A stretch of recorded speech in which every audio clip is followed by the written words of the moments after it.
اعوذ باللہ من الشیطان الرجیم، بسم اللہ الرحمن الرحیم۔ حضرت امام حسین رضی اللہ تعالی عنہ وہ ہستی ہیں جنہوں نے اس دنیا کی عظیم ترین قربانی دی اور اپنے خاندان کے ساتھ ان کی اس قربانی کو تا قیامت بلکہ بعد قیامت بھی یاد رکھا جائے گا۔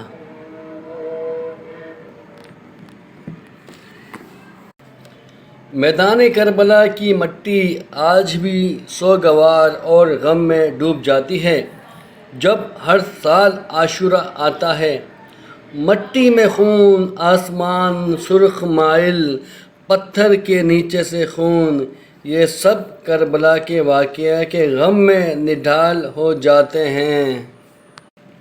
حضرت امام عالی مقام ذوالفقار یعنی تلوار، ذوالفقار وہ تلوار ہے جو نبی پاک صلی اللہ علیہ وسلم کے پاس تھی۔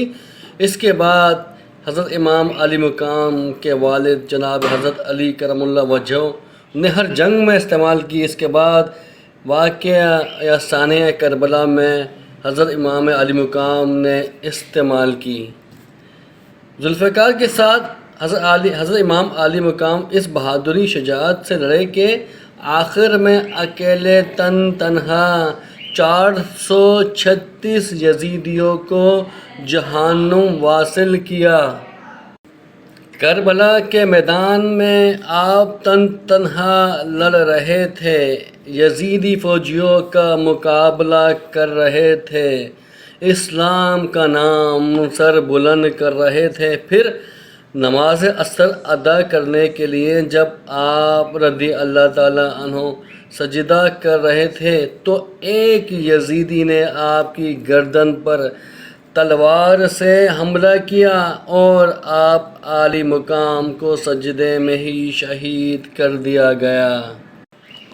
اس واقعے کے تقریباً 4 گھنٹے کے بعد جب وہاں کے رہنے والے قبیلہ بنو اسد کی کچھ عورتیں کربلا آئیں، یعنی کہ دریائے فرات پر پانی بھرنے کے لیے آئیں، تو انہوں نے اپنے مردوں کو بلا کر تمام شہدائے کربلا کی تدفین کر دی اور جو یزیدی فوجیوں کی لاشیں تھیں ان کو وہیں چھوڑ دیا۔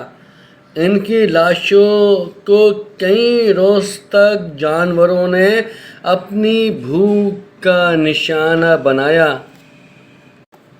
اور جب ان یزیدی فوجیوں کی لاشوں کی بچی کچی ہڈیاں جب بچیں تو ایک جگہ ان تمام ہڈیوں کو جمع کر کے بنو اسد کے قبیلے کے لوگوں نے اکٹھا کیا اور ان ہڈیوں کو آگ لگا دی تاکہ نبی پاک صلی اللہ علیہ وسلم کے نواسے کے قاتلوں کا نام و نشان اس دنیا سے ہمیشہ ہمیشہ کے لیے مٹ جائے۔